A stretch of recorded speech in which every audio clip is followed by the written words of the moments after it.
Well, as we enter the second half of the season of the ESL Challenger League in South America, it may start to get crunch time for some teams that have some ground to make up. As we welcome you to Week 6 of League Play Action, we welcome you to our live stream for today as we continue with the ESL Challenger League South America. I'm the Eternal J. I'm joined by ODDIK as per usual for today's proceedings. And look, mate, we've seen a whole half of the season and still yet to truly see the right teams come out on top.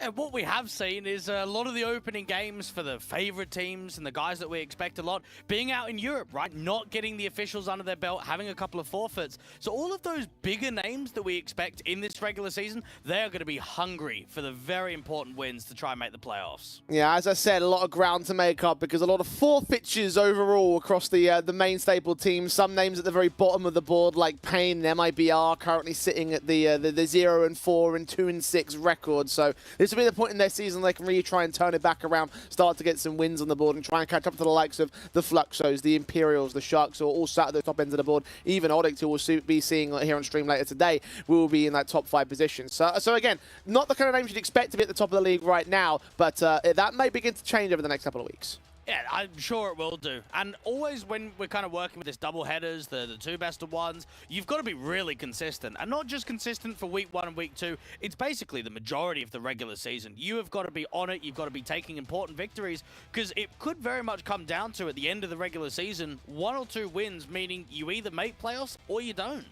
Well, as of today, we have several matches going on. 2 best-of-1s per matchup, if you would say. I don't even know how you would describe it. It's just the 2 best-of-1s that both teams will take each other on twice in a row. And on stream today, we will have MIBR versus ODDIK as our matchup. That will be showing you both of those matches today. So, again, 2 teams that are in very different positions. MIBR certainly apply to that latter format, the idea that they have taken a lot of forfeit losses. And look, to their credit, Dwayne, technically they are undefeated because the 2 matches they played have won, but unfortunately, 6 forfeits means that they are currently down on the record and actually facing relegation as of right now. They have to, of course, take up those make up that distance.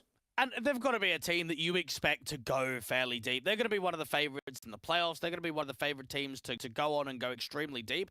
I mean, we saw MIBR when they were playing in the North American ECLs win 3 seasons back-to-back. Season 43, 44, and 45 were all won by MIBR. So now knowing that you're here in 47 and in the South American division, you want to try and see if you can keep that undefeated streak of just always winning ECL. And of course, just got to get involved in this league play format. Just got to get involved at these best of ones. And again, playing 2 of them against the likes of ODDIK, rather, I should be more specific, is going to be very important to them. They are currently sat in 14th on the MIBR side, so you can see where they will be set into the relegation format. Just got to make their way back up to try and get into that safety margin, 11th higher. But I'd imagine they'd be aiming more towards the round of 8 or the round of 4 during the playoffs. Getting top 2 is going to be extremely tough when you're 2-6 at the moment. It's possible, but it's just going to be tough. The 3rd to 6th, I would say, is more realistic. That is where we can look at MIBR being in a position. I mean, ODDIK as well, looking at their campaign at the RMR and them only just kind of being 1 best of 3 away from qualifying to the major, we should also be looking at them as a contender that should be making playoffs. Well, look, they're currently 4-0 at the moment, which puts them in 5th place. So in terms of the breathing room they have to go all the way down to 10th place and be within the playoffs, it's something you see as that as an acceptable position for them to be in. A top 10, of course, make it to the playoffs in the lower bracket, so you have that like very low opportunity to make it forward in terms of the bracket itself. Obviously, you'd really want to prefer to move their way back up. So ODDIK, technically, as a result of their position in the overall league table, do kind of come into this one with sort of a bit more, I don't want to say confidence per se, but just the idea that you're in that slightly more advantageous position in the season overall is a bit of a boost to yourself. Indeed it is. A couple of games that they played against 2 game was actually fairly close. They had a 13-9 on Anubis, they had a 13-8 on Ancient, whereas for MIBR, they had a 13-8 against Sharks, and then on the rematch in that second best of 1, they just destroyed them. They had an 11-1 half, they came out with a 13-3 victory in the end. So we've kind of got ODDIK that have obviously been comfortable. We've also got an MIBR that's shown comfortability, but also that real strength to just destroy teams. And certainly they have had the one-up over ODDIK in the past as well. I do know that these 2 teams were playing during the RMR qualifier, and the MIBR did come out in that 1-map result. It was a very close 1-map result at a 19-17, but it is an example of where these 2 teams have sort of diverged in terms of their performance, which is why, again, on paper, in terms of the league standing, ODDIK are coming in as favourites, but I don't know necessarily whether or not they're going to be matchup favourites in these matches today. Yeah, for MIBR, I mean, they would have been very disappointed at the RMR to not even be kind of close to contentious of the major. I mean, they lost to Boss very early on. They beat NRG, which is a good result in a 2-0, but then losing out to Legacy in a pretty comfortable series kind of puts MIBR in a position where I think previously they've always been good representatives in the Brazilian scene, going out internationally, going out and playing at those tier 1 levels event. So this could very much be the ECL run of determination to kind of get back to at least the #1, #2 squad in the region. Yeah, look, they used to be the kings of Brazil. In their many different lineups in the past, they've always been that higher end squad as we would expect for them. And I certainly think that they won't be overall happy with the nature of how the league standing and their record in the wins and losses have been at the moment. So to improve upon that is more of the likes of those guys that have been in and around the scene and have been able to develop themselves in terms of their previous projects. Again, these are some very reputable players on the MIBR side who I'd be shocked if they weren't making playoffs this season. Yeah, and again, for ODDIK, this is going to be a bit of a rivalry for them. I know that Turtle obviously played on MIBR for quite some time. Woody also played on MIBR. So you've almost got an MIBR versus MIBR. So that's going to mean a lot for those two guys on ODDIK to try and have that fire underneath them to go up against ex-teammates and the ex-organization. And I got 2 opportunities and 2 map-ups to try and prove it over on the ODDIK side. MIBR certainly would be the more known of the elements in terms of like just the general sort of like reputations behind all of those players. Exits captaincy now to sort of have further impact with this MIBR squad. The likes of Drop from his ex-Furia days just to get involved in this one. Again, a lot of reputation and a lot of reputability around MIBR. That does give them that slight like little spice and that edge in a matchup like this. You mentioned Exit. He's been a part of the MIBR organization for approaching almost 3 years now. Drop and Safe coming over from Furia. You've got ODDIK that have sort of made a recent change, I would say, of bringing Ponta in towards the tail end of last year, back in October. But realistically, we are looking at pretty much all lineups here that have been together for quite some time. The core 3s have been together for a while, the core 5s as well. We have not seen any player roster changes for both MIBR and ODDIK so far this year. It's only been coaching changes for ODDIK.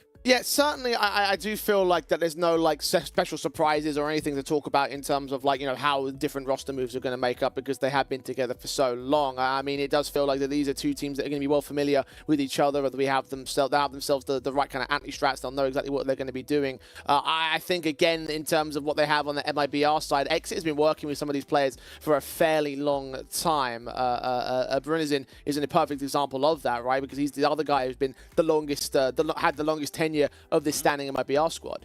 Yeah, and he actually came from MIBR Academy, so did Insani. So MIBR as an organization have previously brought up a lot of Academy players, got them involved in the system. I also know that they've got Bit as their head coach, an ex-pro in the scene. Knack and a couple of other sort of coaching staffs behind them are going to be very pivotal to this entire regular season for MIBR. And now a chance to get pivotal in the veto process. Dwayne, we did see Vertigo play it out between these 2 teams last time during the RMR run. Ancient's going to be out for our first best of 1 of the day. So tell me how you feel about that one. Yeah, that actually seems crazy that we're getting Ancient. I would say Ancient is one of the better maps for MIBR. They actually pick it in best of 3s. They picked it in the RMR closed qualifiers against Bestia, which obviously got them the 3-0 slot to make it to the LAN event itself. Yeah, Ancient's really good for MIBR, so this is a perfect veto for them. Well, ODDIK would allow them to sort of take that final option there, and obviously not going to pick into Nuke as you would expect it in that last phase of the veto. But if you are ODDIK, why leave something like Ancient in? Is that really like such a nonsensical thing for them to do? Well, they played it in their game recently, what, 2 weeks ago? It's their last game that they played in ECL, up against 2 game, got away with a 13-8. So probably just kind of look at it and say, we played it recently, we got a result under our belts. But I do look at it from MIBR and say they'll be very happy to get Ancient through. Yeah, I reckon so too. I reckon they're looking at this one and sort of licking their lips, so to speak. Like, okay, lads, this is where we can really put up the hurt and sort of get a very confident start in this one. In terms of the reputability between the 2 teams, though, I do feel like they're coming into this map and coming into both of these maps. MIBR sort of are the favourites, so I'm going to predict them in terms of today. Yeah, I am as well. The issue that I do have for ODDIK is that if you catch them on a good day, man, they can upset. They're a team that obviously went further at the RMR. They had a closer chance of making it to the major directly.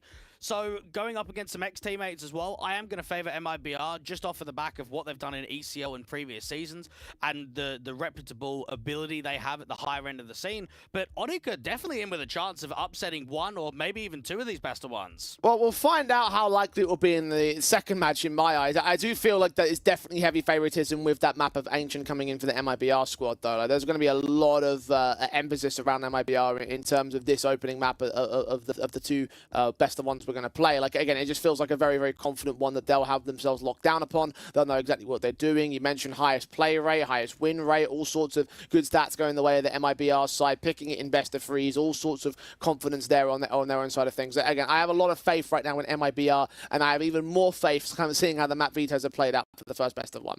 Yeah, looking at even the Chengdu closed qualifiers for MIBR, they were one series away from qualifying to the main event, and 3 out of 4 of those best of threes all had Ancient as the map pick. So yeah, for MIBR's sake, they'll be very pleased with how this has gone down. Well, in terms of individuals that might make a difference, Dwayne, who's the guy you're watching out for the most in this head-to-head?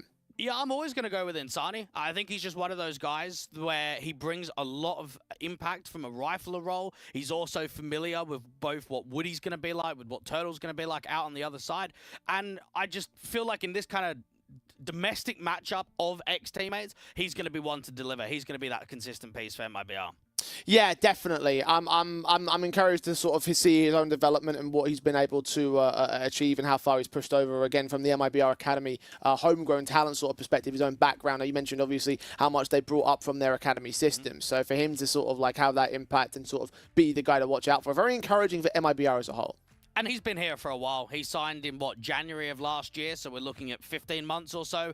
I would say that he's been the #1 player for MIBR for at least the last sort of 9 to 12 months. He made his name known very quickly when joining up with the main team. Indeed he did, and as a result, you always want to sort of watch out for him, and you always want to keep an eye on what he's going to deliver to the server. And again, how Exit's going to try and play him out, because he's got a number of great pieces that he can utilize here on the MIBR side. I have a lot of faith in this team being able to take the victory, so I'm just looking forward to seeing how ODDIK can respond, because they have got a bit of a streak to defend of their own right. They have got that 4-0 record that they would love to keep a hold of and try and stay undefeated on the record basis. I think that, as you said before, they can take a couple of maps here and there. They can take upset wins. You even think about, again, the 1917 overtime we saw between these two teams. They are a team that can be very capable against MIBR. And it's nice to see a head-to-head that's a little bit more in the present day, right? When you look at that last one, we're talking about a couple of months ago. We've had quite a lot of important events from that portion of time to where we are now. And for ODDIK, it's just about being able to kind of prove that MIBR are going to be one of the heavy favorites over the course of this ECL season. If you can beat them early, if you can beat them in the regular season, in the best of ones format, once you get into the playoffs and you get into the best of threes, you feel like you've got even more of a chance of making a bit of an upset happen and putting a lot of pressure onto MIBR. Yeah, there's a lot of emphasis about the situation that MIBR are in at the moment, that any losses they take are going to be impactful to their general season overall. If ODDIK can put anything down on the board in these best of ones, then MIBR are going to have a very, very hard time. I think the ideal situation for them to be in is to just go as flawlessly as they feasibly can, because of all the teams that sort of are down in this position, they are probably one of the worst off squads, because they've had to forfeit 6 whole games, right? That's a decent chunk of them. You get 30 best of ones in total with all the double headers included. So we're talking about like a good, third or so, or fifth or so rather, of the matches that they've already lost out on. So they've got to hit the ground running now. They're going to have a basic ECL as their primary focus. They've got to get the victories on the board, and I do have faith that they can do it in terms of this matchup. But anything that ODDIK was going to throw their way that will make it difficult is going to be a major plus towards them. Well, it's intriguing as well for ODDIK because they actually parted ways with their coach of JTR, who was previously coaching out on Enigma Galaxy, and that was about 2 weeks ago. So you kind of wonder, they've got an assistant coach, how maybe Woody and the assistant coach have been working together, how they're getting prepared for this regular season, how quickly it might be until another sort of coaching figure comes into the organization. Because, yeah, parting ways with a head coach and not bringing someone in immediately, that's going to put more emphasis on the in-game leader of Woody to kind of come up with results and make sure they're performing here in ECL. I mean, you wonder how much impact the likes of JTR had in terms of those tack pauses and how much he was able to influence the game in the direction in which it was going, right? I mean, if they wanted to get rid of him, or if they didn't want to have faith in him, or if he wanted to go take a different perspective or a different project of his own, right? I mean, that's obviously something to discuss in terms of the industry side of things. But losing out on that, you're not sure whether Deco can sort of fill up those positions, right? You're not sure whether he can come in and provide that extra inspiration or that sixth perspective that teams might be looking for when it comes time to make those key adjustments against a team like MIBR. And for ODDIK, I mean, this again is when you kind of compare the pair, the IM Chengdu qualifiers, they had to go through the open quals, and the furthest they were able to get was top 8. For MIBR, they got invited straight into the closed qualifiers. They were able to beat Sharks. They were able to go very close against 9Z, another top team in the region, where a couple of rounds go differently. In the third map decider, they're probably in China. So for MIBR, they would have looked at the last few qualifications and not quite been happy with how things are panning out. Now you go back to back with wins here in ECL, just keep it going. Try and make it 4 in a row, 6 in a row, 8 in a row, because that's going to be the mindset here for all of the competition locally, is that we should be beating everybody. Yeah, most certainly. I mean, they're just outside of the top 25 in the world, right? Like, they're supposed to be going very deep and very key sort of like team to make a good run here in this league itself. So, like, again, I have a lot of expectations. I think they've got a lot of expectations towards themselves about how this is going to pan out for them, how they're going to play into their season, and they're going to try and avoid as many mistakes as is possible in this one. Again, I do believe that they are going to have the victories in terms of these best of ones. I feel like maybe there could be a curveball thrown in the second one, but for Ancient, for the first one, it feels like it's just way too confident there from the MIBR side. Yeah, I mean, I don't know. Like, again, I know obviously Ancient has been a very successful map for them, but they've had some close scorelines. You have a look at the last 3 months for them, 8 wins, 1 loss. They had a loss to Boss out on LAN at the RMR, and then a lot of the results aren't against European competition, aren't sort of in those tier 1 events that we know that MIBR do play in previous sort of months, and I suppose different time spans, especially looking back at last year. But a couple of overtimes in there, some 13-11s. While a win rate is very successful, they are definitely not stomping teams.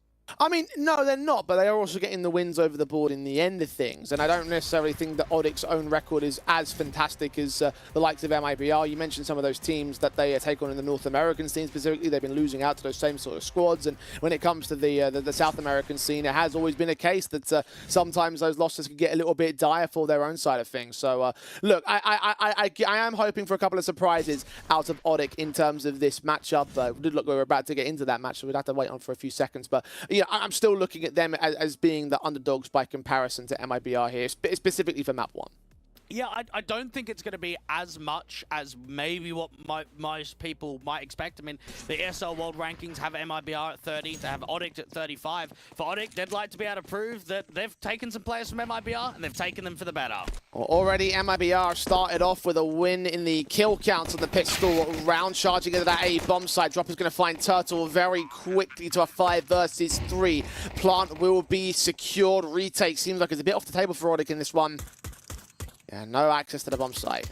Now, they're waiting for an overextension out from CT of the smoke and through Temple, but MIBR just aren't offering it. They've got a double Temple setup, just played on a contact, and for ODDIK, because nothing's presenting, hold on to the armor and possibly look to force buy in the next round. Yeah, not much other in terms of the options. Pistol taken by MIBR very quickly in this one. Only 2 casualties to force ODDIK in submission. The CT side will just be pushed away from contact. See whether they can get any exits here on the MIBR side. Not quite that far extended for Drop's part. Yeah, simple start. Now, MIBR will look to try and see if they can hit the ground running with a bit of a round streak out here on Ancient. And for ODDIK, instantly going in with the force bite. Trying to see if they can really swift things up in the opening couple of rounds. See if they can force that double eco on the opposition. Now, a lot of AK is already being invested rather than going down to the SMGs or the Galils to try and get some extra util forward. A drop in the end also goes for another Galil. So a Scout and MP9 and pretty much pistols for everybody else on ODDIK.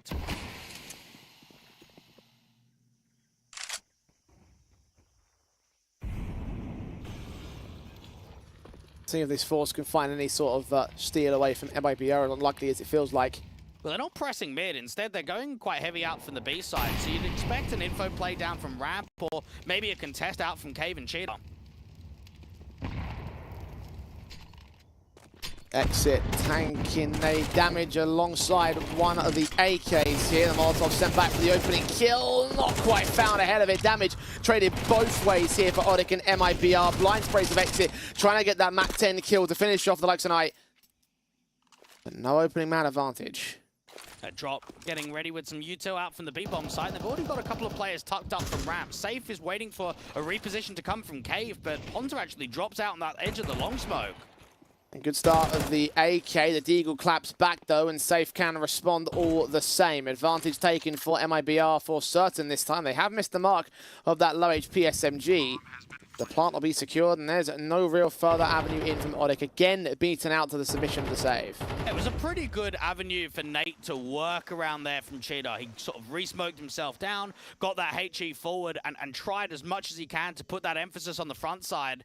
The issue was the ramp insertion. Those couple of kills come in pretty swiftly, and the rest of the CTs just have to opt for the save. MIBR with a 2-0. ODDIK might be able to get away with a little bit of damage come that next round, but realistically, P250 and a 5-7, and there won't be many upgrades around it. MIBR will be happy with that.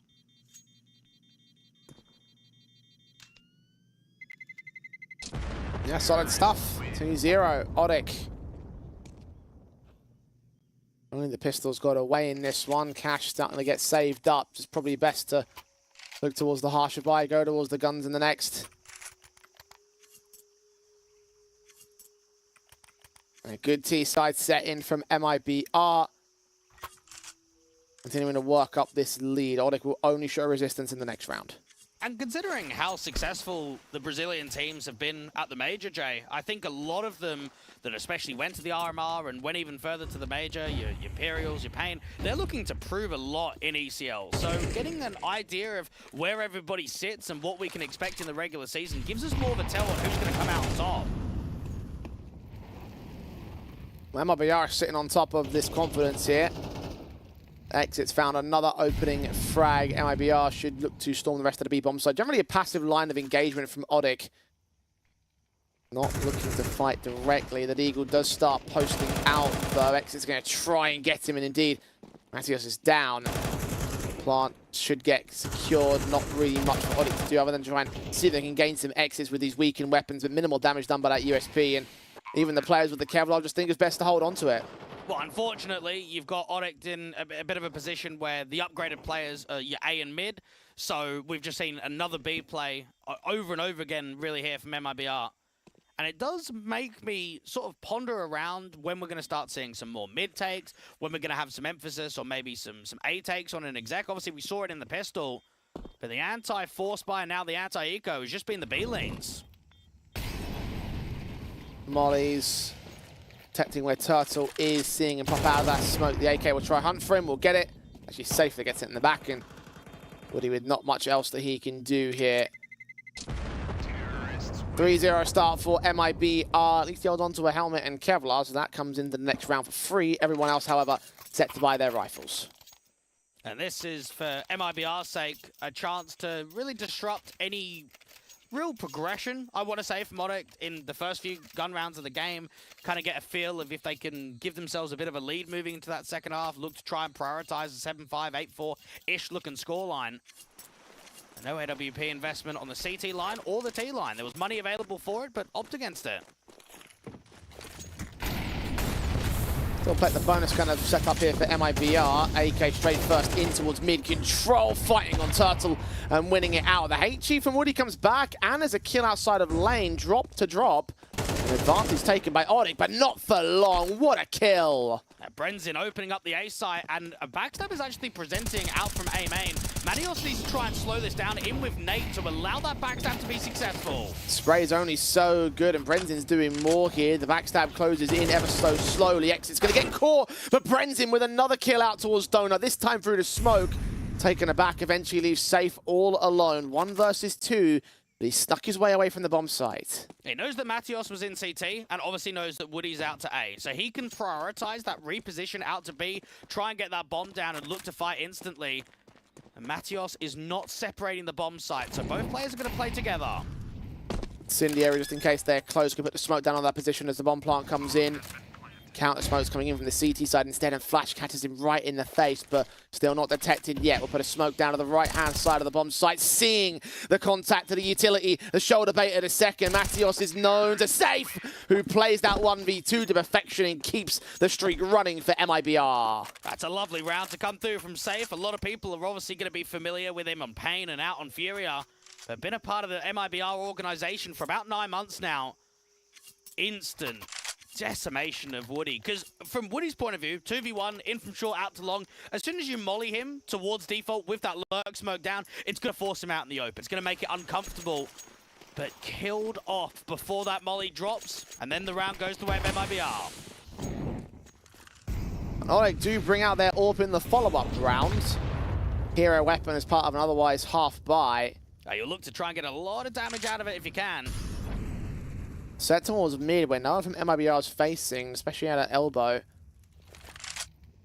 An aggressive to try and get mid control in the last round. This time happy to concede it entirely to the CT forces. Who will fight for more lane control here. Exit's going to hear footsteps to his right. Flash peek in to get some damage in against Ponta, but unable to get a kill against him. Brenzin unable to follow up either. Damage trades back and forth, and finally the AWP does strike in mid. This is an instant reposition as well. Woody gets that first kill out from sort of donut red angle and moves it out to B, but unfortunately the B players fall in the progress. SMG should get overwhelmed in the end. Woody's still able to get the AWP pick. Back forward, face towards the center of the bomb site. Safe is Core. Brenzin, knowing footsteps of hell, Drop's going to get caught. Another 1v2 for MIBR here. Brenzin, aware that the AWP's rotating slowly. Player on center of the bomb site just doesn't know where to look. Quadra for the big green as he does become the hero that ODDIK need. It shows that that investment was certainly worth it. Very heavy down. You've got a couple of upgrades of the MP9 and the pistols to follow. But it's the AWP to find a lot, and fair play to Nate for just distracting. He stays alive for so damn long. Is he peeking left? Is he peeking right? Is he not peeking at all? He just keeps so much attention drawn. And in the end, the steal comes through from the CTs. Get their first on the first half. Big green can get passed off to Ponta as well, as the rest of the rifles will get brought in by the ODDIK camp. MIBR still have cash in savings, so of course we'll be taking the weapons back with an AWP of their own safe to see if he can try and challenge. But they're all going to group up and head towards that B bomb site again. They're looking to ramp pop off at the back of it. AWP up against the boost, goes the way of Ponta. Nicely done, held patient, beat him through the punch, blind sprays of the AK and the M4 Turtle coming up with that pick, and Brendan's going to get overwhelmed, caught on the reload, and Sani left outside of the B doors. 1 on 5 for him to win out this time. Not going to happen. That's a lovely round to come through from ODDIK. We've kind of seen from them, they've given a lot of respect to MIBR previously. This time around, it is so much more aggressive. Even to press through that top lane smoke in a 5v3, Insani's going to try his absolute best to recover a couple of kills, but 2, 3 is probably all he's going to get. Charge forward, that smoke. Matios knows where he is and no-scopes him anyway through that smoke. Heard those footsteps, took a chance, and he got the most wonderful kill that you could ask for in that position. Second on the board of ODDIK. And still a couple of high rollers for MIBR, but I don't think the full buy is in for them. Now, ODDIK are one of those teams where Woody, the in-game leader, actually does a little bit of hybrid AWPing, sort of previous AWPer in other teams. We know that he likes it out on occasion, maybe depending on the situation, depending on the pauses. We saw it on the Eco, obviously coming out from him, but normally always see it in Ponta's hands. Seeing the AK in the hands are safe. MIBR do put one of those higher roll investments to good use. Buying the hero AK around the upgrade pistols. Seeing if we can take a fight back to the ODDIK camp. And there is a little bit of aggression coming down to his general position, but he's very passive past these B doors here. Brenzin. Maybe the man to receive first contact. ODDIK just going to clear this position out. Just recycling nades is basically what they're going to do on the city side. They've taken full lane. You can set a crossfire from ramp and cheetah, so just keep recycling the incendiaries, the smoke, slow down any progression that MIBR can have of regaining lane. And just knowing that the time is constantly not going to be on your side, it's going to make it more and more difficult to really empower damage in this round.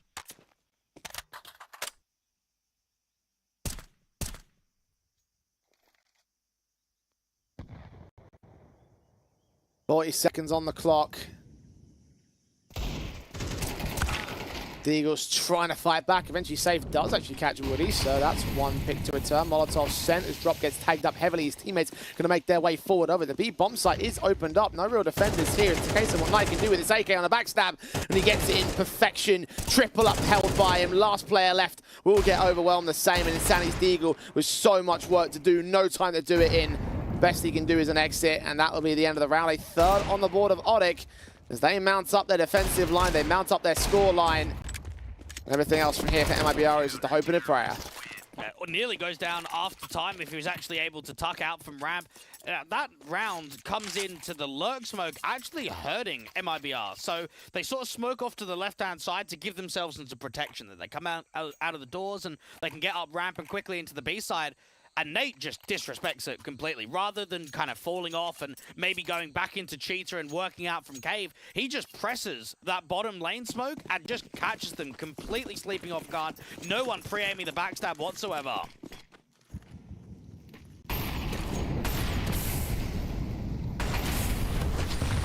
MIBR at least had most players on a half invest, so they can buy back here and now. Play at a swing. Brenzin's watching it. Perfectly done.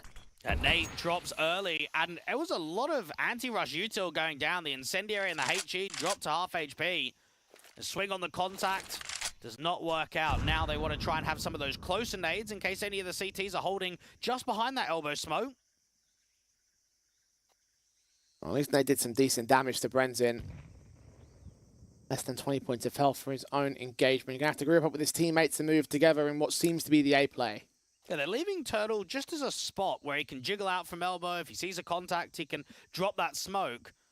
Woody can play with the shadow advantage. Rotations to him are going to be slow, so Turtle does have a flash that he can throw over high and try and assist Woody the best. Got smokes down to CT and at Donut soon enough. Good counter incendiary there. Should stall for some extra time.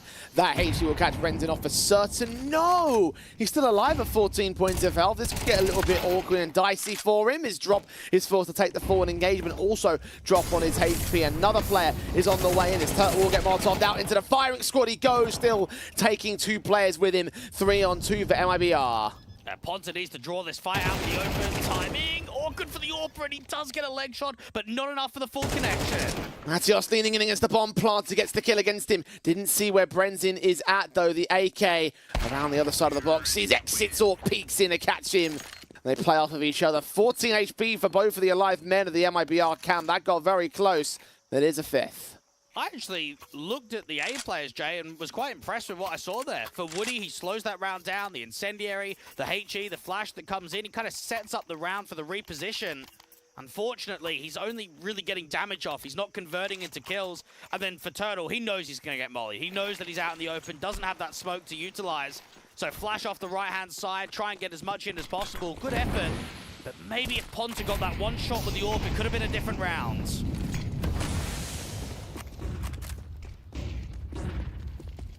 Nate, aggressive. Brendan's going to catch him again off guard. Secondary kill as Ponta got lined up right behind that. Turtle can't get anything out of this. And this Matios does get one back of the aggressive play from Brendan. But 4 versus 2 for MIBR. Oh, drop catch is a very good timing there for Woody, who tries to make an info play, moves on the front foot. Unfortunately for the CTs, they lose 3 players in the first 25, 30 odd seconds of the round, and it makes it so uncomfortable from that point onwards.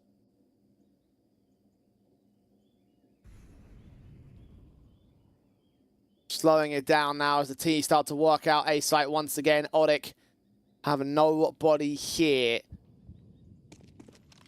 Slow closing of exit. Should eventually be able to find the backstab. Will take all these players off the board here for the CT camp. No access to the bomb site. Falling back to save already. This will be a minimum 6 hit by MIBR. ODDIK. So the case whether to keep these rifles in.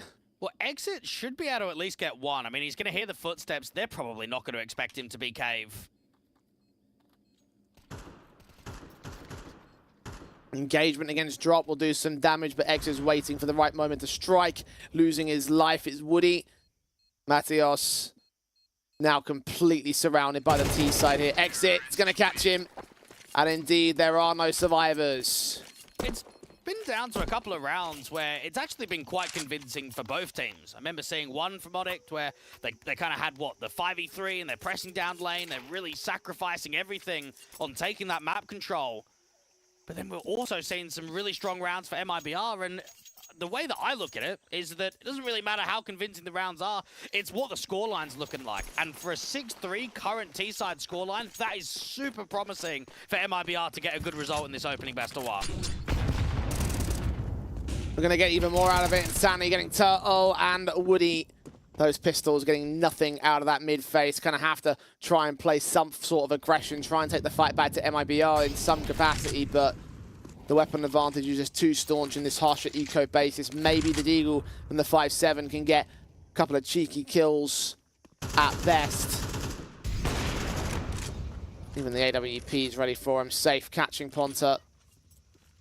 11 points of health for him. Should have no further impact in this round.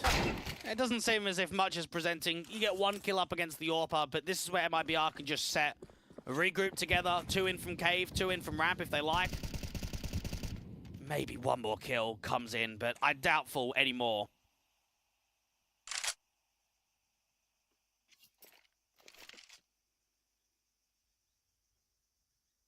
At least they're playing carefully around this smoke for MIBR. I don't want to let that Deagle get anything more out of it. And they haven't actually thrown the AWP further back. It's still there out in ramp.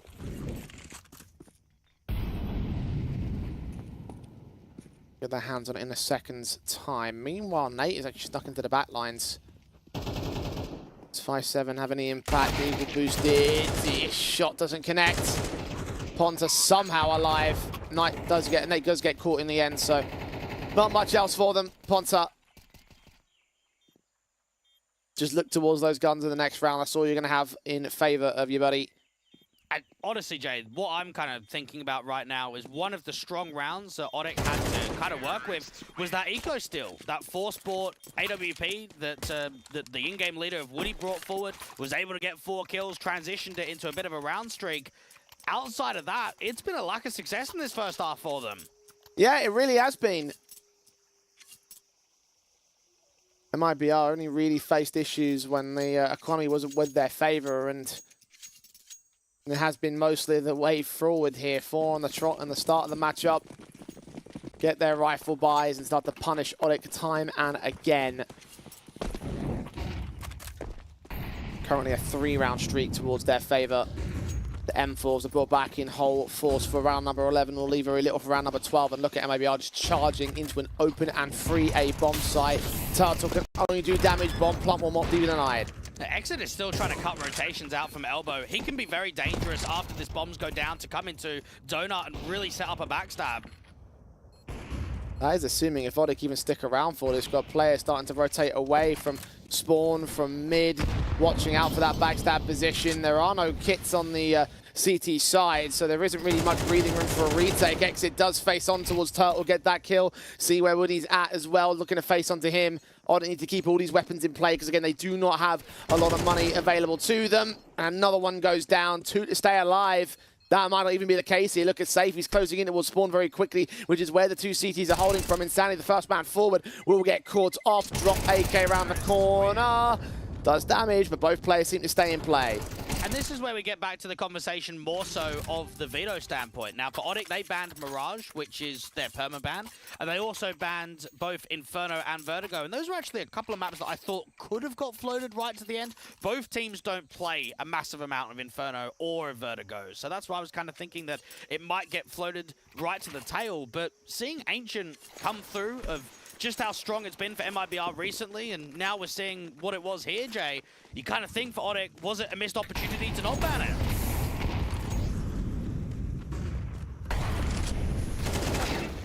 Straight in for Brenzin. Turtle does punish that aggression. And this time, at least, MIBR down by a player. Drop's going to try and change that, making his way through the flames, but right into Ponta. He gets both him and his backup of Insanity. Exit with 1 tray back on the B bomb site, but now Matios is on the defense. He falls away out of the back lines. Exit knows roughly where he is. Safe is trying to be safe about his bomb crossing. Matios known about the AWP, doesn't see him ahead of the flames. Smoke comes down to provide easy access as Turtle gives up his life. One more man to fall, but one more man to stab in the back. Woody waiting for his chance. Ex's got time. The perfection is safe. Gets caught off the AK adjustment. Good to get that kill in the end, but needs two more. Time is ticking. Mathios is closing in the pincers, as is Ponta. Bomb in the open, seen by both teams. Exit being watched. He can't make his way out of here without taking a fight. And needs to take the contact in from Cave first off. And 25 points of health. This first duel's going to be everything. Flash over long, swing in, Ponta gets him, and that's it for the fourth round. At least a small consolation, but still 8 in the lead for MIBR as they head to their CT half after the break.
Very solid showing from our favourites on their home map. It is only a best of one, but make no mistake, MIBR playing this one to perfection. Now going into their CT side, Dwegu mentioning the half advantage on T probably is going to lead to some fantastic things from here on out. I can't expect a huge amount of depth here in the second half. Double Julies on the pistol. Case out from mid from the T side. Sani just tapping his way up from red, knowing they're going to make their way in soon enough. ODDIK, Exit going to hear all these footsteps. His teammates taking flight, though. He's going to wait and bait towards main. And Sani tapping heads, taking them all and rolling them across the entire bomb site. But Mathios reads the setup of MIBR, getting 2 trades back to a 3v3 retake. Now this flash is going to have to be timed perfectly. Contact out from Donut is being distracted from drop. Leaning in with his Julies taps again from Matthias' position. Turtle knowing about trying to get out of the way. His drop as he gets his kill back in. Safe also making his way up to the bomb site as Ponta waits behind the big box. Turtle's pulled all sorts of distraction. They have no idea, and he's getting all the kills for it. Safe got back. His drop will drop himself. What a 3K to win an all-important pistol for ODDIK. And that's going to be a great feeling there from Turtle. Played on MIBR from October of 2021 to May of 2023. A long-term standing player, a part of that organization, shaping up in the post plant. A drop, I actually considered that he'd probably done enough. His sort of almost back foot approach of getting kills and kind of taking more time off of the clock, bringing more distraction forward, should have been enough in for the retake, but not to be. Stronghold in Donar. Supreme stuff. ODDIK trying to bail themselves out of this back foot position. You see the pistols at the try rush around the corner for MIBR. They're forced by to the SMG as well for Insanity. Good for a kill, nearly a second. Two players are extremely low, which Safe can punish onto Woody's par. Brenzin, head of smokes, actually Safe turns on Nate next, probably extends a little bit too far out though. Leaving Brenzin with it all to do. Spotting the play. Stiegel shot. Eventually spam his way forward to a 1v1, but where is Ponta? Can he win out the fight? He'll switch over to the rifle. Smoke to the right-hand side. Did he see him ahead of the blue? No, he did not. He gets ahead of the game anyway, and Ponta doesn't see it coming. Oh, man, that was played to perfection. To drop that smoke and work on the other side of it, instantly, you're expecting, if you're Ponta, that it's going to be from the left-hand side perspective. So you're waiting for that pre-aim. You're not expecting him to get on the other side of the smoke. And it was just enough to slow that round down. Jay, you mentioned maybe a bit of an overextension out there from Shelf. It has to be noted that if there wasn't that contact, even with the def coming in, that player out from Donut on the backside would have already been in the bomb site. It would have been a very different story for the Deagle. And ODDIK taking sessions for it. MIBR back on the front foot of the back of that pistol loss. Turn back from Insanity. He's so ready for Turtle. 16 HP will leave him a little bit worse for wear, but that shouldn't matter too much. Swap his SMG about, or swap his M4 about with an SMG. Player drop's already been dropped down to low HP, but also takes Woody down overall. So 5-on-3 game by MIBR. Yeah, it's not looking promising on the force buy, is it? You're pretty much losing all of the map territory. You're down in a 3v5. The recoverability of dealing with Insanity and drops not going to be easy. The Jiggle Peak can come down, re-smoke out from Cave. Brenzin ready for Nate. Matthias. Ponta. 2 versus 5. Two players that should come easy enough with those picks, those shots on Insanity and drop. They also punish Brenzin for getting a little bit too overly aggressive. Still 4 more to find. Ponta's been spammed down by the M4. The SMG will be playing at safe ranges, eventually getting the kill through the wall. And Matthias, no chance of this clutch. 10 on the board for MIBR, not even a bomb plant for ODDIK. And this for MIBR is the perfect avenue to probably go 13-5, to just run away with the scoreline, put a lot of emphasis on your opposition to try and claw a pretty swift 2-0 in the best of ones today. ODDIK can't even invest much going into this next, so keep it down as a very harsh eco and look to try and transpire success in the next rifle round. Only real avenue back into this matchup for ODDIK. At that point, it would be 11-5. A loss right there would basically lock in the ideal scoreline for MIBR, that 13-5 that they'd be hunting for. Insanity's already caught those 2 kills. The stacked up players over towards lane. Drop's going to isolate these next 2 fights. Gets 1 and 2 for Safe's part of things. Turtle, not much left for him. Sprayed through by Exit. Wasn't expecting that. Go on to that M4, make sure that all the primary rifles stay in for MIBR, and now ODDIK have their last round, their last chance to contest this. And for MIBR, they have not even been in a position to warrant the AWP. They had money to drop it and get it in the hands of Safe moving into round 17. Not interested though. Brenzin lining up a B-door smoke, which could be the tell of an aggressive play down from Ramp at Tate Lane.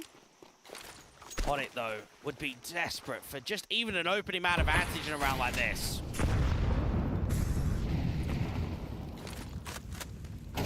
Flash is sent for Insanity, taking forward face, but not getting much out of it. Turtle does drop him. Or drop outside of that smoke over at Cheetah, just waiting to bide his time. Forced away from contact. Sprays through in the burst of the AK at Brendan, looking to engage towards mid, trying to get that man advantage back. It's not going to happen for him though. A lot of pressure up in mid. Safe doesn't know how far forward Turtle really is. The engagement for Brendan gets that kill. Safe follows through. Nate back with one more, but Woody is dropped by the M4, still continuing to extend in mid. 3 versus 2. And bombs out there from elbow, so Nate needs to keep fighting and keep fighting. MIBR winning. Matios, the last one left out from lane, just kind of considering his thoughts of how's that happened? How have we just lost so much in mid? An opening man advantage gets granted with the overextension of the M4 down in elbow. But I love that play of Safe getting really close to the edge of that donut smoke. And just when there's enough contact from Red and distraction, that's when he can swing and they can all fight together. Matios on his clutch campaign. Isolating to fight. It's down to a one-on-one exit. Still has Dominion over the bomb. Should be aware that Matios can't really plant it and probably won't have enough time to get it down to the bomb site. So fall back to the A site itself. Hold on to the victory with a timer basis alone. And for MIBR, it indeed will lock in their map point on our first best of 1 exit. Might even catch Matios as well. Nope, it does fall back. Does play the smarter call. They've left the contact against that M4. Keep the AK in for what should be the last round of the game by all accounts here. 7 to make up for ODDIK. It's been a very good performance from MIBR. I actually did think fairly early on that we could have quite a contentious map. I mean, it was, what, the 4 in a row for the 4-0 start, and then answered back by that AWP steal round on the eco. But when it's 4-3 and now it's 12-5, that early competitiveness that we had in the game has just disappeared. Once we got those rifles out, truly for MIBR, there was really no stopping them. Look at Insani, how far forward he's going to take himself up with that Molotov damage. Nate's still caught a little bit off guard himself. Drop returns the favor of the trades. Now Safe up to task with the execution coming in towards that A bomb site. We'll hear those footsteps flash against him. Going to catch him completely blind. He gets away towards Temple at least. Maintaining his lifeline. Extension from Ponta. Loses himself and his team the man advantage. More fights out from Donut. Woody does catch the overextension from Temple. Double play in from CT and Drop actually catches him. That puts the bomb in a very awkward position. Yeah, Drop's going to extend as well. Try and contest them even further here. 2 versus 2. In watching main. Drop. His eye held back, and now they're going to try and post themselves up for both of the key entry points that ODDIK are going to have to take. Drop watching out for the backstab, but also hearing the footstep in Donut. Now, Turtle is undetected, and he's actually trying to set up a massive backstab.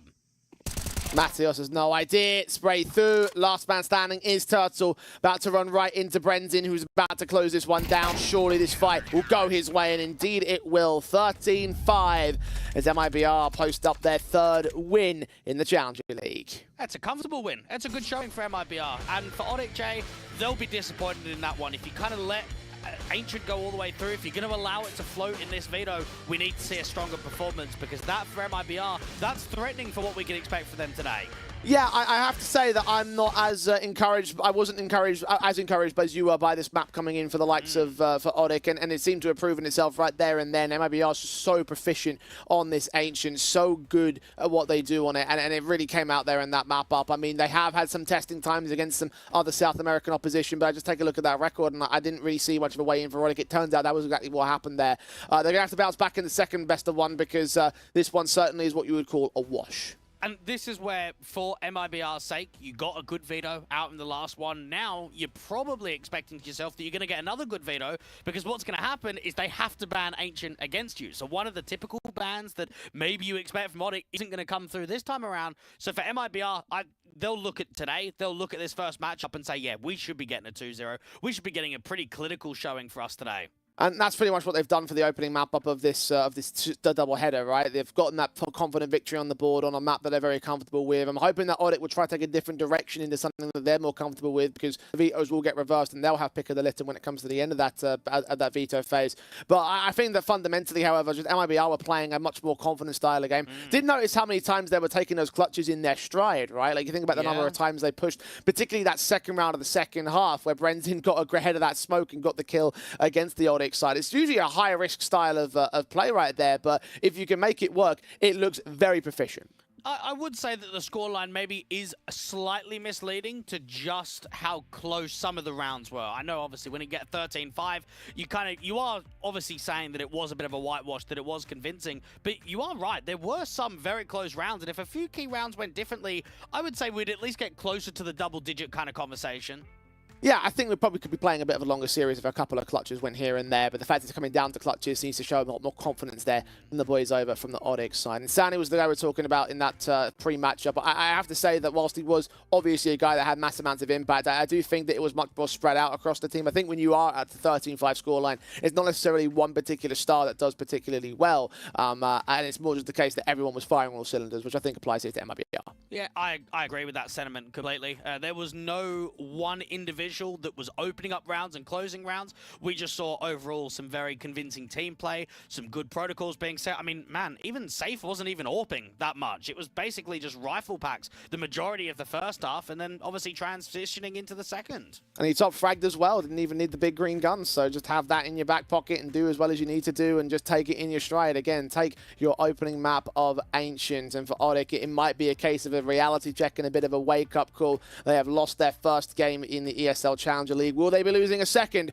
We'll find out in our second best of one after the break.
And welcome back to the ESL Challenger League, getting into our second best of one between MIBR and ODDIK. If you're just tuning in, you missed out on not very much, to be honest. Ancient went 13-5 to the favour of MIBR, looking very confident, looking very cool, calm and collected, as some would say. And now moving into the second best of one, they certainly have the hot streak now, Dweg. In terms of ODDIK, and we obviously gave a lot of praise to MIBR, but now switching over to the other side of the board, for ODDIK, what's the sort of main avenue forward from here? How do you sort of take that last map up and try and work off the back of that in the second match? Well, the first one obviously just has to be ban Ancient. Like, literally just get rid of that map, go into something fresh, go into something different, and you've at least had the opening game to get the fundamentals down, get some of the communications. They'll know that they got simply outclassed on map 1, so, okay, let's go into a different one. Let's go into another best of 1, let's go different territory, and then at least that way we can show some level of competitiveness. Yeah, look, certainly I don't think it was the most ridiculous 13-5 in the world, right? Like, as imagine, I was just talking about the tail end of that, but before that break came in, we were talking about how there was so many like 1v1 situations. So ODDIK are trying to prove to themselves and prove to everyone else that they still have that potential to try and drive home a map victory over the likes of MIBR, that they can try and make things competitive and close. And just a case of converting upon that and now finding a bit more confidence on the second best of one. Whether they reach that, of course, is another thing entirely. For them individually, though, like, look, they had some good moments and they had some great positions over the course of that first map, even though it did look as one-sided as it did. I was a little bit underwhelmed from Turtle, honestly, just because, again, he's one of the striving riflers on this team. He's also up against ex-teammates, ex-organization. I wanted to see a little bit more from him, and hopefully we will get that moving into this next best of one. Because, again, he's pivotal to the ODDIK team, and he'll be underwhelmed with the performance that he put up there. Yeah, only 8-14 was what he's got on that one, a 0.73 or 7.5 rating, excuse me, in that last map up. So perhaps a little bit more from him. Mattios had a good showing at least, so he's got that back in his back pocket. So for someone like Turtle to try and see if he can meet him and go further along the lines of that, maybe that is something, a case of individual performance that can get a bit more involved. Very difficult, however, to really perform when you're getting shut down round after round like they were by like they were doing on the MIBR side. A lot of eco rounds that also didn't really show much in terms of potential with the firepower. So again, looking into the veto process, we want to see Ancient getting banned out first and foremost from the likes of ODDIK, and hopefully that's what we'll see in this veto process. Yeah, I said it a little bit earlier on in the game. I thought Inferno or Vertigo could have been the maps that ODDIK can float through, and now I kind of wonder, ban Ancient and see if they float it. And yeah, we get a Vertigo, we get something that we're familiar with, something of the last head-to-head that went all the way to an overtime. I would say in the recent history, both of these teams do not play a huge amount of Vertigo. Yeah, I mean, I was kind of surprised actually that Nuke was the other option because it's played the second most out of any map in the pool. I know it's not won a whole lot by MIBR, but having that experience behind them perhaps maybe might be something that they can work with. I'm saying that actually it is one of the more played maps of the likes of ODDIK, so maybe that's a smarter call on their part of things. Maybe I'm just a little bit too shallow. On the part of Vertigo, though, like, I do take a look at it, and it's still not encouraging from ODDIK's part of things because, as you say, only played a couple of times, and they have lost it, of course, to MIBR in the past. We talked about that RMR qualification run, and it wasn't overtime, to their credit. It was still one of those ones where it did get close, but it was still a victory for MIBR at the end of the day. And for MIBR, their last Vertigo performance that we've seen on HLTV was actually the game in which they got eliminated out of the RMR. Now, they took on Legacy, which is obviously Cold Zero and Co's team, and they picked the likes of Vertigo. So this is now MIBR. I know, obviously, we can go through the discussion. They don't play a lot of it recently. This is now you transitioning from a very strong map in the pool to then the next best of one legitimately being the last time you played a best of 3 at the RMR, you pick this map. So we're looking at least comfortable territory to the team of MIBR. We just haven't quite seen it in the results and I suppose the history books as well. Well, as you say, both teams have not played it as much as probably you'd want it to. I guess that's kind of a bit of a thing that's going to happen in best of one veto sometimes. Yeah. And certainly in this context, that's what we're going to see. It may be a bit of a scrap fest involved. I mean, it was still an overtime performance between these two teams last time around. But considering how MIBR performed so far today, I kind of have to back them going into this second best of one flag. Yeah, I do as well. It should be comfortable. I think there'll be more of a threat. This should definitely be a more competitive game than what Ancient was. But for MIBR, they showed their depth in the first best of one, and I think they're going to show their depth in the second. Well, let's see if they can do just that, or whether ODDIK can throw up some decent fights of their own. Pistols are going live for our second best of one between ODDIK and MIBR. USPs and Glocks are pulled out as appropriate. No major upgrades for either team. Intriguing to see that Nate was getting boosted out there at Yellow, probably anticipating a rush. You don't often see that boost out from Yellow in a pistol. Woody can just jiggle out here from the bottom of the ramp sandbags, and as soon as he gets contact, that's when he could fall away. Seen at least one, possibly 2 or 3 players out there would have heard all the footsteps of MIBR making their way up quickly. Double nades in to the sandbags. Now the smokes get tossed out to try and block off the back lines of the sites. Flashes for the likes of Nate will be at the ready as well for the T side. They're going to go in a little bit drier here. Nate can tap away with Ponta, and Matios going right behind those smokes. Get headshots appropriate. Ponta on the boost gates get a triple in the end as Exit goes down and drop left outside of the bomb site. Caught by Ponta in the end. A quadra from him. Most of those kills from being behind the smoke. And a pistol gain for ODDIK. I don't often see that boost up utilized, that sort of position just outside of the sniper's nest, and going up there gives you a little bit of a height advantage over those smokes to see the players coming up from crane and up from mini ramp. So first contact that really came through there from Ponta. He struck with 2 kills immediately and then obviously finished the round with 4. So very good start, and even a Nova upgrade coming through from Turtle, probably looking to really farm up the cash.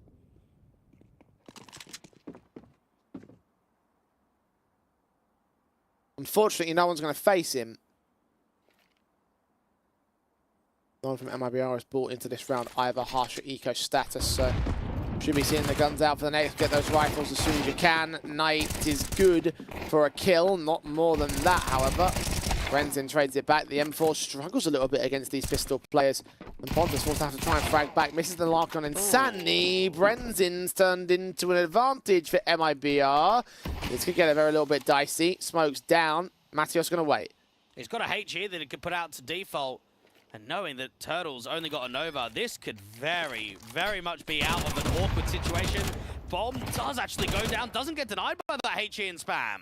Eventually, Brenton does go falling, and now Turtle can close in the pincers with his Nova. The M4's not watching for it. Shots on, didn't see the second man. Back over towards the sandbags. Exit with a kill. Knows that Matios is somewhere on the bomb site, but exactly where is a mystery until he reveals himself and loses his life. Second on the board of ODDIK, but still a fantastic eco for MIBR. Yeah, that was way too close. That is legitimately 5 Glocks getting away with 4 kills at a bomb plant.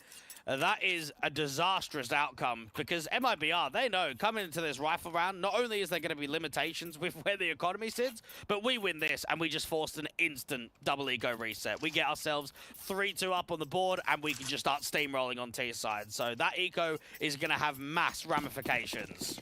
I mean, all of the rounds that they won on that first map were either 4-round or 5-round streaks. So we can see how quickly the momentum can swing for MIBR.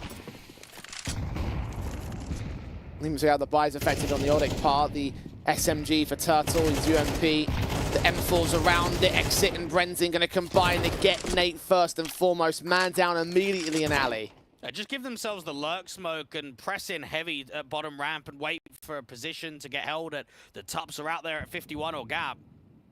ODDIK start bringing a bit of a gamble stack out to A. Now they probably should start at least regaining some of this ramp and fighting down for a refrag.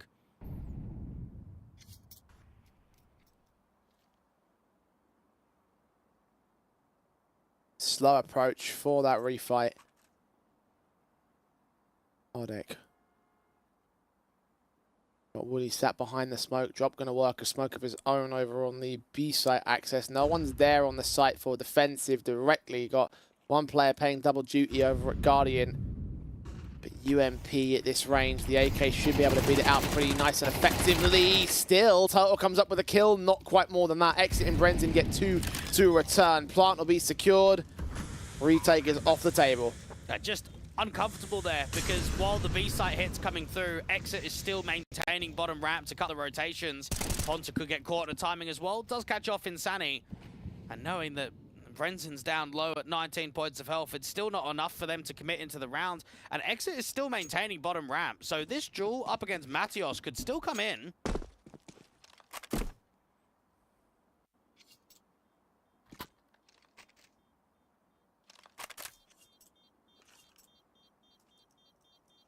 See if there's any further hunts. Nah, it doesn't look like it. I mean, look, at least they've got 2 M4s. At least they've got that behind them. Matios can drop MP9. Ponta can drop M4. But yeah, this is very awkward. It's not going to be the best of buy states. See what they can drop about them. See what they can force into. SMG for Woody. XM for Turtle. I mean, don't think we should be too surprised considering his Nova shenanigans in the previous round. He's the big player as well, so you know if you play Danger or you play White or even at the double stack, you can hold closer range angles to allow the shotguns to do in work. Continue to stick to that plan. It's very ramp heavy from MIBR though. It has been throughout the course of this entire matchup. Nate finding exit, playing the edge of that smoke. Flash forward, 2-for-1 trade, trying to make it 3. No, not ready for Ponta to also be there at ramp. Thought there was a much more two-sided convergence. Not to be from ODDIK. Turtle's already making the info play, aggressing forward with the XM at the bottom of the B. Stairs safe, gets dinged, but still gets overwhelmed. This backstab at this kind of range and ramp could actually be quite difficult, so Matthias is by himself, really. We'll have to see Insani come in with the push out for the mid play and the backstab against Matthias. And Turtle can breathe on safe and get the kill for him. And at least the action will start to come in from Insani. 60 seconds on the clock. Yeah, Safe is actually in a position where if the timing isn't right, he actually could lose the bomb. Insani is taking all of B, and that might bring the bomb back in through Zigzag and towards B. This is a pretty good chance now for Turtle. They're continuing to Molotov off position. All Safe in the corner. He's ready for a backstab. Is the XM ready for him? Absolutely not. Headshot gained clean, and they've cleaned it up for Insani. Matthias starting to press the issue over at the top. Has he seen Drop? No, he hasn't. Drop hasn't seen him. Now he has. Comes up with his kill. And MIBR take all away from play. Well, if I was to describe a round off of the term of patience, Jay, that's probably the one that I would put. They slow that down immensely, and it shows that they are waiting for that mistake. They're waiting for the overextension. They're waiting for the solo push. They're waiting for just that one maneuver. And for MIBR, they've kind of got Insanity that's clearing out a lot of room. He's working mid, he's over Guardian, he's in CT. He's backstabbing off for Turtle. He wasn't pre-aiming that close right-hand corner, because why would you? XM coming up the ramp, thinking that MIBR are just going to prioritize taking the bomb site. 2-2, and it really dictates that those anti-ecos, you have to win strongly. You've got to win with maybe dropping either 0 players or 1 player at absolute most, especially when you're going up against Glocks, because that Glock round has now transpired into what should be 3 in a row.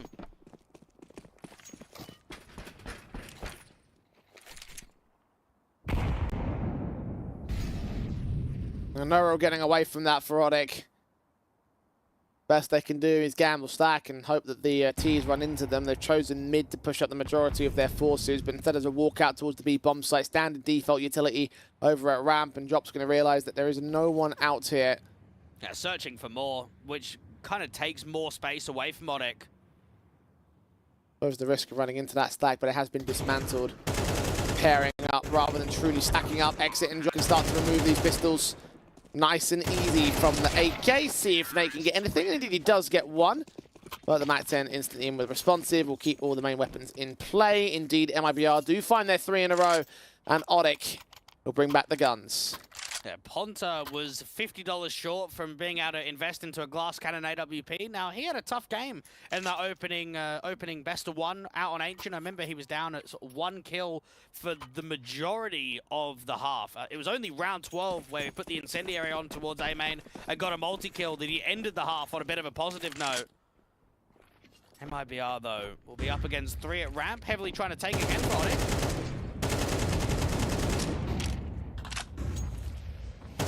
The engagements don't yield any opening kills just yet for Brendan and co. Brendan actually takes tag damage on his jump face.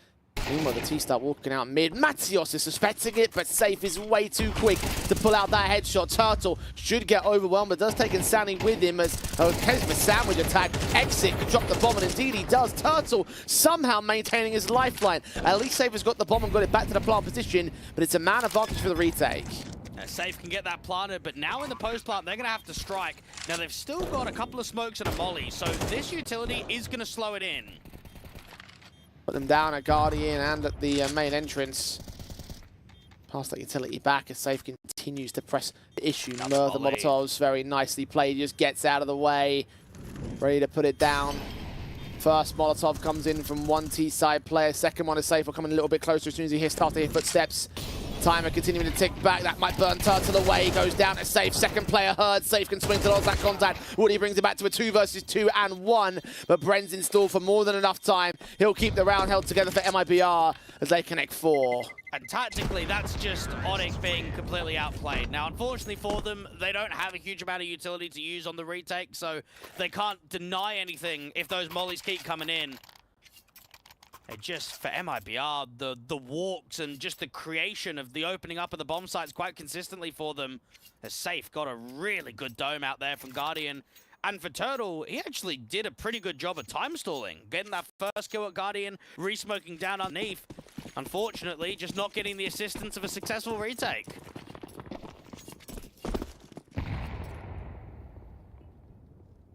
Back to the half buys for the 3 players that fell. Turtle again on the Nova, had very little chance to put it into impact. The only opportunity he had to use anything with the shotguns was the XM round. MIBR continuing to play this in the same style that's worked for them time and again so far in this half. Careful placements, a couple of opening duel attempts. It's eerily similar to the opening best of one with the 4-3 scoreline, with MIBR maybe being tested for a moment, but then showing comfortability and just showing a lot of passiveness, some good timings on T side.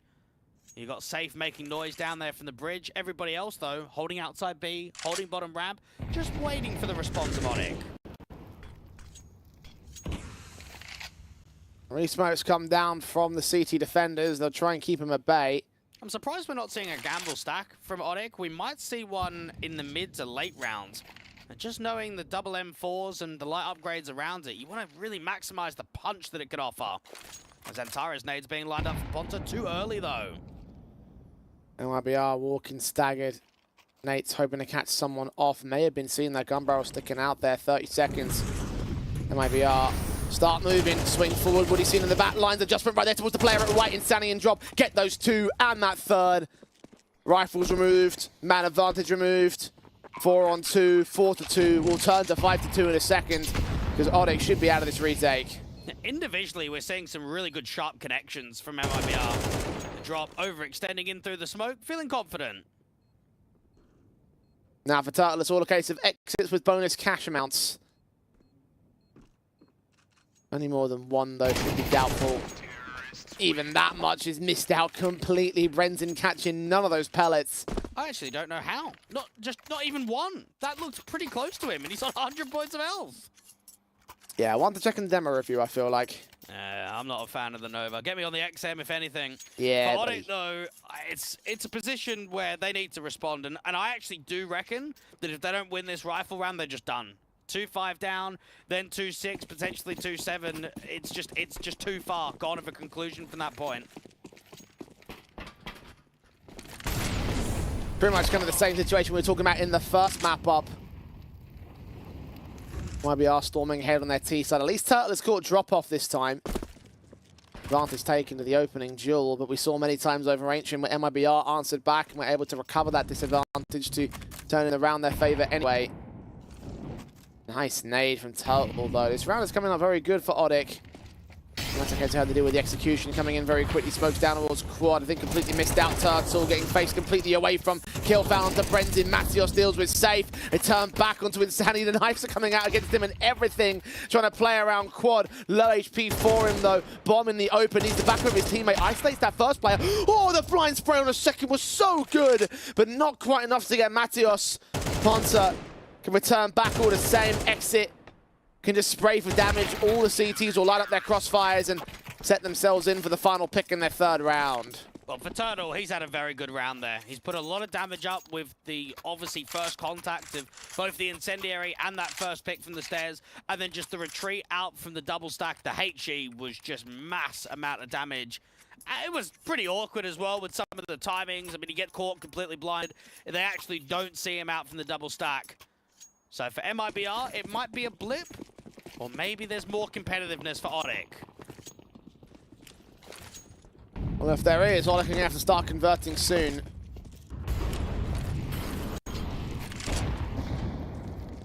Hey, damage done. T-side players making their moves very quickly up the ramp control. Nade set pretty nicely. Even that one was actually less effective than it looked at. 4 players on this defensive, though. ODDIK are ready for MIBR. Ponta just scoping in and winding up the angle out from Gap. Matias aggressive out towards mini ramp. Oh, struggles. At least the trade is there for Woody.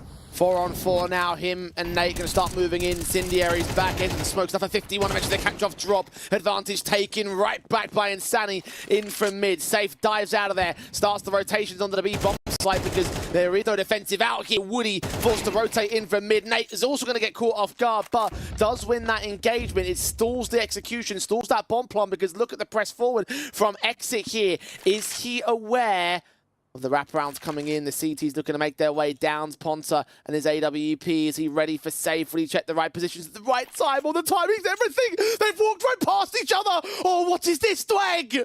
That 4x3 completely, and Safe finally caught him. Oh no, up against the Orpha. Ponta's actually going to be able to survive for a little bit longer, and Safe might just leave him. HG, AWP is down to 9 points of health. Less than 30 seconds, going to prioritize that plant. X is going to watch for Nate, who gets the kill in. Safe's on to clutch this once again. Plant down over at default. Sees that player's going to have to check out the headshot position. Is unaware of Nate's exact positioning itself. Spray through, damage done. M4 trying to hold the line. Safe getting close. Then upon their such low HP right here. Swing back finally. Ponta is gone.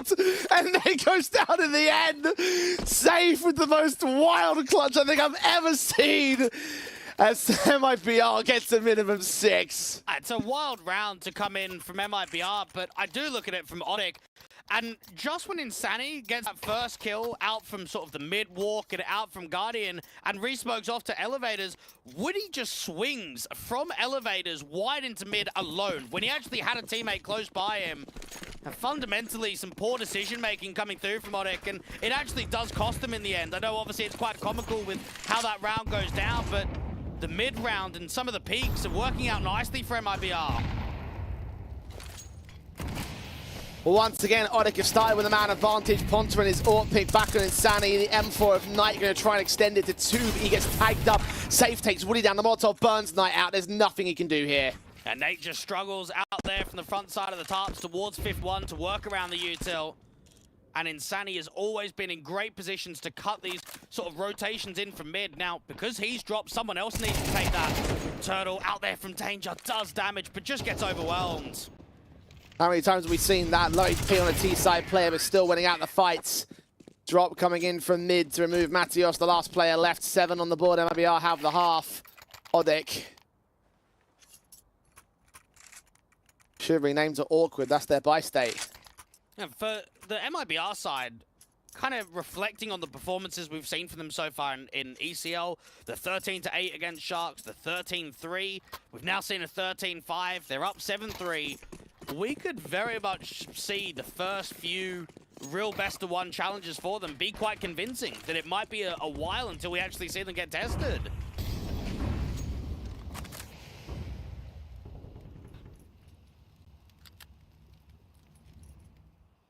M4 bought in for Woody. UMP out on Turtle and the pistols for everyone else here. Turtle's UMP getting damage onto drop. Again, low HP. Again, a close to a kill, but not a kill. Insani finds the opening. Yeah, Ponta not even buying down anything because he wants that big green. HG's out to the double stack, do quite a bit of damage. He's actually done an alright response, and Matios is at least recovering with him out from the generators to play on a contact. Matios caught that first Deagle shot. Drop's going to be a little bit careful because now he is lower. Body shot from that Deagle would be enough. Sitting pretty and waiting for further face of MIBR. They've got it to a 4-on-4. They slow it down once again. Happy to just go in with the exec. Get the cross smokes down. Flashes over high for Matios. Realistically, he needs 2 here, doesn't he? If they really want to threaten the round, he needs a multi. Smoke set. Deagle stands to attention and is mowed down immediately. ODDIK. Gamble stacked, didn't pay off. This round is done. Save at least the M4 coming to that next round, but Nate and Ponta might try and peer in and see if they can get another kill, recover a rifle if it's possible. MIBR have had some very good dictations with pace. I've been impressed with just the timing and the patience. I mean, they're up against an eco. They know that they're up against not a lot, so you could maybe consider going in a bit quicker, getting the round over and done with. They're quite happy to slow it in, and success is coming off of the back of it. Oh, boost, actually. Look at that. Triple boost. Oh. Got the upgrade pistol and the USP. They're going hunting for the M4. They know he's out there in mid. Spawn jet 4, kill found onto 2 players actually, but no more than that, and damage is irrelevant at this stage for MIBR. They got what they wanted. The last gun out of play for ODDIK. Will still be up for the buy in the last round of half though. 12 will see potentially a 9-3 or another 8-4. It's very eerily similar to that first map, like you mentioned earlier, Dwight. From beginning to end of the first half, MIBR are on a roll. Now, ODDIK will just be disappointed that they haven't been able to show more in this head-to-head. And knowing that it went down to overtime only a couple of months ago, they have been slapped around this time. Aggressive approach in from ramp for 3, just to be able to work with the lurk smoke. ODDIK, can this be the opening man advantage they can gain? Had several rounds with man advantage. Unable to convert with it though, and not even in this round will it be an opening start. Brenton even spraying through on Nate next. Burst fire through the tops. Falls back to the corner. That's a really good idea of Woody to break that smoke to allow the AWP for a real challenge towards bottom ramp. Unfortunately, it just cost them the opening man advantage. And MIBR have been so happy to once more just give the respective ramp, allow the CTs to burn their util. Woody can get out to that big green, and remember back to Ancient, he did have one really good round with it.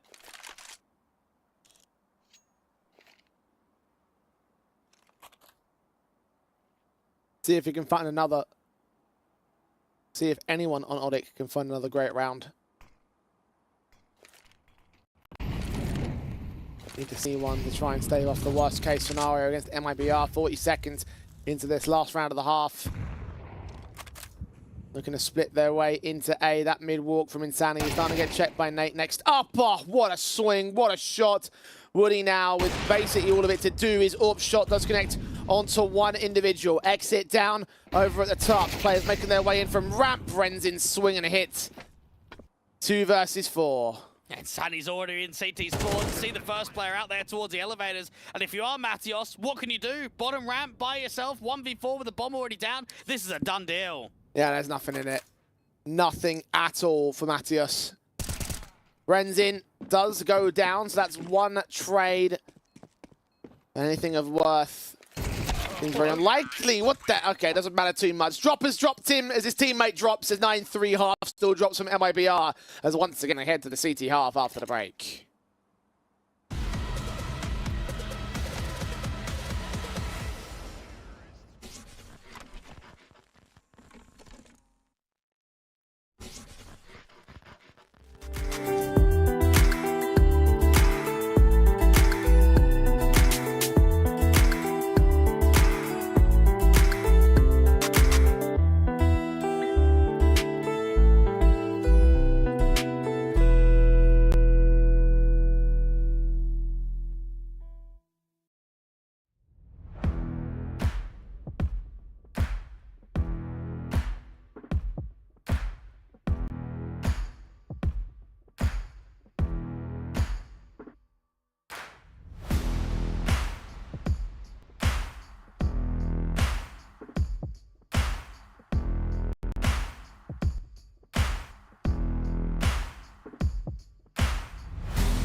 MIBR is stellar as you could ask him to be from map 1 to map 2. 9-3 at the turn of the T side of Vertigo, and it doesn't feel like there's much more faith left in ODDIK from here on out, Dweg.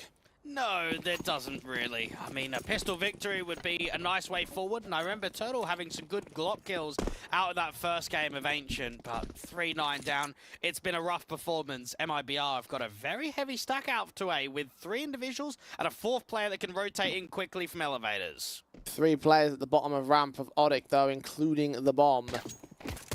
MIBR will be standing to attention to try and deal with that player and to deal with the rest of them that come their way. Taps initially from contact of Woody. More attention potentially back. USP fires away and Sani drops the bomb right in the open and a little bit further up ramp as well. So Woody's got to put that smoke down to try and regain presence. Well, this is very awkward, isn't it? Because even your B players can't do much now. Woody is desperately trying to see if he can find a way forward. Drop does at least fall out to the B side, but this regaining of the bomb is going to be so tough. Now 2 left standing for ODDIK. Smoke eventually comes down, but Insani knows what to do. There's even a gap to the right-hand side he can try and play off of. Flashbang forward. Turtle and Matios are both seen. They do take that trade back in the aggressive fight, but the CTs realize they are going right back into that B play. Get out quickly. Matios should at least be able to get the bomb down. The issue is what happens after the bomb goes down. Yeah, retake will be so quick from MIBR. They have the kit in on safe. No utility to speak of here for the C2s, but same can be said for ODDIK. Swing forward, USP of Brendan gets 1 Turtle in a 1-on-3! Just executed in an instant, no mercy shown. Pistol win for MIBR. Well, for ODDIK, they have to force buy. There's just no other way. Bomb plant, couple of casualties to drop. You need to get the investment forward. You've got to give yourself a lifeline. For MIBR, though, it proved that once that bomb got dropped out from ramp, they can just sit on it. They can literally just have the crossfire, and if eventually it does get regrouped, you just instantly come into B. They do not give them any time and any respect to get set up in that post plant. ODDIK can be thankful just to recover that bomb that they started that smoke. But if you used as part of the default, then you got no chance. And even then it didn't work. Bomb plant bonus at least enables the rifles to come in for 4 players, but you just need some, first of all, victories. You need to get this round to be victorious, else MIBR will be taking map point. ODDIK should be well aware of that much. Slow walk, utility being sent down by the T side. Brendan exploits the gap, finds himself a second as well, directly blind through the smoke. 5-on-3 already. They use that vision in through the tops to spot out the first player and execute damage. Exit even out to the sandbag. They've got 1 molly, but they're prioritizing the walk forward and gap. Brendan, jump face, seeing contact. Incendiary's back, Safe gets his pick. SMG burst, Safe continues to extend out for the fight. The double up, Brendan catches the last. Triple in for him. What a round for him and what a hold for MIBR. Not even a single casualty taken. That has been just a cap off the confidence that they've had so far. And for both teams to be at the Americas RMR, for MIBR to not go as far as ODDIK, maybe it does just show of the depending on the draw and who really had to play who to be able to get into that position. Because right here online in the best of ones, it has not been much of a challenge whatsoever. MIBR are comfortably looking to win both of these best of ones tonight. Bound to do just that. Exit, Brendan kills easy. Nate does get at least 1 pick back. Doesn't go much further than that. Pistols, the Glocks, trying to extend out, trying to catch some contacts off guard. Stanley might be the next player to drop, actually, this AK. Yep, 2 taps to the second 9 for Woody. Well placed. But where does it go from here? They've still got to try and regain that bomb that's to the bottom of the ramp, and Ponta has got to be wary in case any of those B players got aggressive down from the bottom of the stairs. Out from Guardian, it's being held. Damn, Woody gets so low now with that AK. Dished out so much damage as well. Imagine if he gets the kill on Safe, how much it could have meant to them. Ponta drops to the SMG. Suddenly Woody's got it all to do. Well known about. Also should be aware of the fact that he's tagged up extremely low. Bomb in controller drop.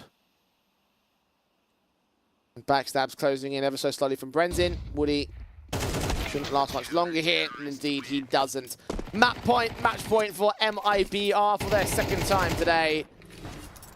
It feels like that it will be for the last time today. Just knowing that Woody was a part of MIBR for nearly a year, that Turtle was a part of nearly 2 years of the same team, that they played with Exit and Insani and Brenton, you're hoping for more. You're hoping that it's going to be a bit of a contest tonight, but not to be. MIBR, Jay, it could very well be a while until they take a loss in this regular season after what I've seen from them. Kind of makes you feel a bit of a shame that they took those 6 losses, because this definitely feels like the kind of team that has the confidence to go quite far up in terms of the ladder standings. Already safest court, Ponta seeing the second player as well ahead of the sandbags, incendiaries and nades down. Nate could get caught, tagged up and taken aback for it. Brenton's going to wait. Most come out, the one towards top should clear away in a moment's time. Chance to swing and get Woody next to his spamming his way forward for a wallbang kill, or there's damage being done. Brenton's waiting. Turtle caught by drop elsewhere. Swing back, 2 to line up, 1 to go down. Second player's not that far from the grave, and Matios is all that remains. Versus 5, not even against drop. 13-3 MIBR, dominant in both map-ups. Wonderful stuff. I am lost to words to an extent. I mean, for ODDIK, they won Pistol, they won Anti-Eco, and then they won a single more round, and that was it. Just feels really flat as a performance from them today. At least Ancient was more competitive. I know it's only 5 rounds and got gained in that one. Just the rounds felt as if there was a little bit more life, that there was a bit more of just a challenge overall, whereas out here on Vertigo, we just didn't see any of that. I mean, just think about the fact that we were giving praise towards ODDIK for doing as well as they were on that first map, just because of the fact that we're getting some situations where there actually were 1v1 clutches, where it felt like there were winnable situations for them to take that ultimately were just tipped over by MIBR. That second map, that Vertigo, had absolutely none of that. And I mean, you are right, it's a flat performance. I mean, last time we saw this map out between these two teams, it went all the way to overtime. This was never going to overtime from the way that MIBR were playing, from the way that ODDIK just weren't responding. And this is probably an MIBR side that, again, were very fueled up after missing out on the major. I think when you look at them as an organization, when you look at them as a brand, we're very familiar with MIBR at the major. So maybe for a lot of these teams, sometimes all it takes is that missed opportunity, that missed chance, and then you come back in the local scene and you fire up again. You get closer to some of those qualifications. Again, if a few rounds went differently, they're probably playing in IEM China coming up soon. So coming here into ECL, you should be beating all the local competition. And they proved it in a very far extent tonight. Yeah, very confident stuff from the whole team. Again, Insani, we're talking about him all day and what he's been able to achieve. I don't think he's necessarily been the star element, because they haven't really got a star element on MIBR with this kind of matchup. Again, everyone's just really firing away, dishing out the damage that they need to do. So it just feels like a very simple affair from the team overall. And for ODDIK, it's a very bit of a deflating way to be about this, because, I mean, the situation in terms of how the league standings works is that they will have, obviously, a chance to contest for those top 10 placings. But if they continue showing performances like this, then they might start sliding down very quickly. And this, again, is an ODDIK side with Turtle, who played with MIBR in the 3 seasons in a row that they won ECL North America. So kind of knowing that you've had that success, you've had that taste, playing out with the NA guys, now you kind of come into South America, you're in a different roster, you're out here on ODDIK, and this is kind of what you're showing against your old teammates. Yeah, it was underwhelming. That's all I can really say for ODDIK today. Yeah, and I mean, for MIBR, it would feel like at this point, if they can continue with this kind of form, that the sacrifices of the 6 forfeit losses they've taken to be at events like the Major, to go towards those qualifiers and go towards those other style of events and take the sacrifice of the league standing would be worth it, because like that just looked like such confidence right there, and it shows where they really should be in relation to where they are actually at the moment in the league. Like, I do feel like there's going to be a resurgence from them. We talked about them just hitting the ground running and just getting these confident victories on the board first and foremost to rise back out of that 14th position and just go further from there. I feel like they've done that with great prejudice today. And that's why sometimes it's very difficult to read the table in the first 10, 15 games or so. Sometimes you need more games under your belt to really get an idea. I mean, Payne, you mentioned it earlier on, they're 0-4 in the table because they just haven't played a game yet. They've been forfeiting all of their games. Your MIBRs, your Payne, those are the kind of squads, your Imperial as well, that you're expecting to be at the higher end, expecting to be in that 1, 2, 3, 4-ish kind of category in the regular season. I imagine over the next few weeks we'll get to see them move further up the board, but for today they can walk away with a fantastic victory ahead of them. And of course they'll be back in action tomorrow as well here in the ESL Challenger League, as we will be back tomorrow with that action as well. But for tonight, that's all we have for you. MIBR looking strong, confident, and certainly coordinated going into the rest and the second half of the league season. So we'll bring you more of their action tomorrow when we return with the ESL Challenger League. For tonight, though, we have to bid you adieu, so we'll send you off with a bang.